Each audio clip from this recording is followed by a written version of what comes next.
Okay, we'd like to welcome you back after that short break, and we will go on to the next item. It's number 4. We're going to go to our superintendent's report. Are you going to introduce Kathy then, Tiffany? Okay, so today we have Chief of Staff Stanley, who will be presenting the superintendent's report. Thank you. Thank you. So I will introduce Kathy Jensen to give us our highlight, and go ahead. Yeah, that'd be great.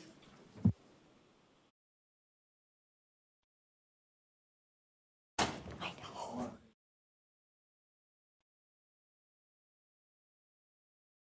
Thank you, Board Chair, and thank you, Chief of Staff. It's always a pleasure to be here. Today, I'm introducing art from 2 different schools.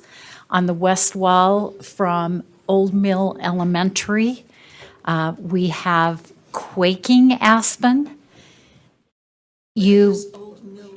Old Mill Elementary is in the Wasatch County School District.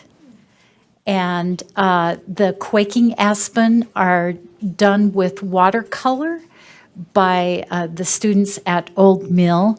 And an interesting fact about the Quaking Aspen, we've seen some of these before, but or like these. These are really beautiful pieces of art, but they represent the state tree. And the Quaking Aspen is the state tree because a few years ago, 4th grade students from the Sevier County School District came to the legislature and said, we believe that the Quaking Aspen, rather than the Colorado blue spruce, should be the state tree. And so that was passed by the legislature due to 4th grade students. Then the others that you see are landscapes, and the 4th grade students learned about erosion. And as far as the art standards go, they learned about foreground, middle ground, and background.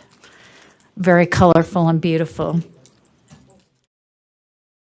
The BTS arts educator at Old Mill is Liz Brown. On the east wall from Bonneville Elementary School, also a Beverly Taylor Sorensen school, with Jenny Davis as the arts educator, we have some bugs created in collage by 1st grade students. They are inspired by the author Mies van Hout. Don't know if I pronounced that correctly, I apologize. And they are If I Were a Bug. So there is a self-reflection as well as a writing piece, and then the collages. I love what the children wrote, If I Were a Bug. If I were a beetle, I would not be afraid and everyone would get away from me. I hope that's not COVID inspired. I don't know. Then this one, if I were a snail, then I could be slow and take my time. If I were a bee, I could fly, I would pollinate flowers and sting. That's why. There's lots of flying. 1st graders are fascinated with flying. If I were a butterfly, I would be beautiful and I would fly. Thank you. Thank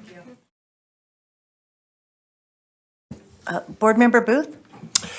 I just want to comment that it just makes me want to go back to elementary school and be there, imagining what I would be if I were a bug and creating these beautiful landscapes. I just can't, you've heard me talk about this before, but I'm so thrilled that at the level and the quality of educator that is being placed in each of these BTS schools, to be able to create this with a bunch of 1st graders takes someone with really high skills and artistic and educational know-how. And we're so concerned, all of us, about the way that any of our programs fit with our strategic plan, with our Portrait of a Graduate. And there's no question that in terms of the area of excellent educators who are well prepared, who are we're exposing our children to because of how those educators impact their total education. This is one of the great examples, as you can see before your very eyes, of those excellent educators having an impact and kids opening up their minds and their brains and their creativity. And when they finish this little project on bugs, they'll move right into math and reading and do so much better in those other areas because they explored and they had fun doing it. So I'm just grateful to Kathy and the wonderful work that she and a team of hundreds of educators are doing with our children across Utah. Thank you. Thank you, Board Member Booth. Back to you, Tiffany, Chief of Staff. Thank you, Kathy. So now I have the honor of highlighting our Employee of the Month for November, who is joining us remotely. So I'm sure Jerry can help us get her queued up. So Brenda McMurtry is our Employee of the Month for November. She is one of our fabulous executive secretaries. She's being recognized in part for her critical role in coordinating the Teacher of the Year banquet, which I know you attend, so I'm happy to highlight the face behind that event, one of the faces. And I wanted to take a minute and read the nomination, which was written by her supervisor, Robert Austin. So here goes. If Brenda were a superhero, her special skill would be something akin to Spidey sense. She anticipates, plans ahead, thinks about the steps necessary to accomplish a goal, and gets all of those pieces set in place. These skills came in handy particularly recently when she coordinated all of the many tasks necessary for the successful holding of the annual Utah Teacher of the Year banquet. When the printers made an error, she was happy to personally drive to pick up printing. When the trophies were completed, she was the first to volunteer to make sure they were picked up on time. All of the paperwork for purchasing was completed far in advance. This is huge. Every last detail was attended to, and that event was everything it deserved to be thanks to her work. This is in addition to her everyday willingness to cross every T and dot every I so that the work we do here continues, and we are incredibly fortunate to have her on the USBE team. So if you'll join me in celebrating Brenda for her contributions to USBE and the Teacher of the Year banquet.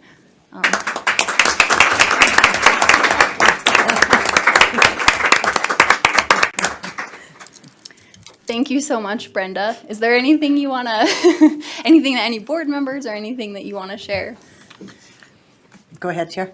If I can take the privilege, thank you, Madam Chair. If you were, if you were a bug, what would you be?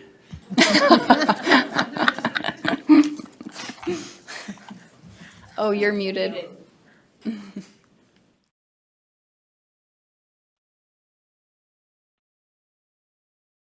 Shoot, we still don't have your sound, but you will have to email us and I will let everybody know because this is like hot off the press. We need to know. Thank you so much, Brenda. All right, so we will let Brenda go and then I will move on to the superintendent's report. Let me queue up those slides. Right.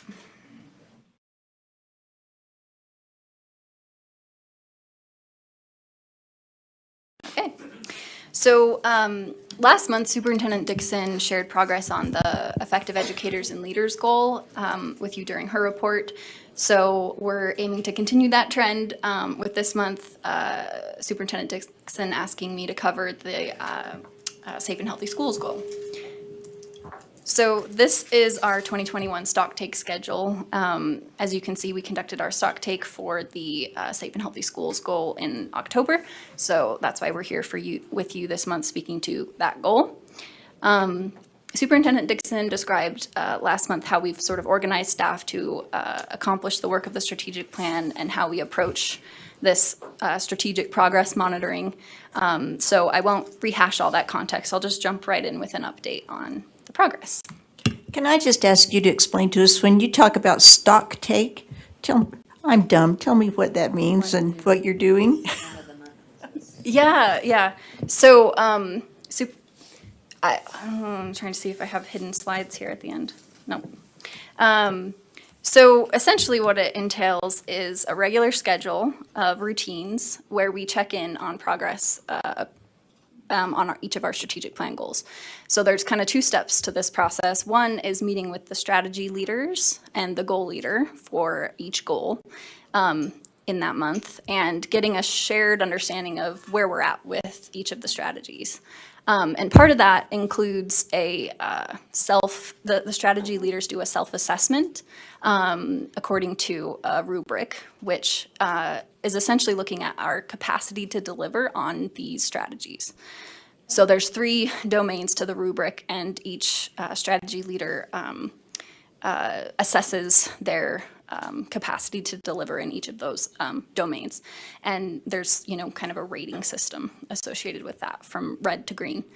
So we take that, and the next step in the stock take kind of process is, as a superintendency, engaging in a similar update on progress, but really focusing, instead of let's just talk about what we're doing, let's kind of zero in on those areas where support is needed. So that's where that rating piece comes into play with the orange and red. We kind of zero in on, where are we needing to provide additional support and direction.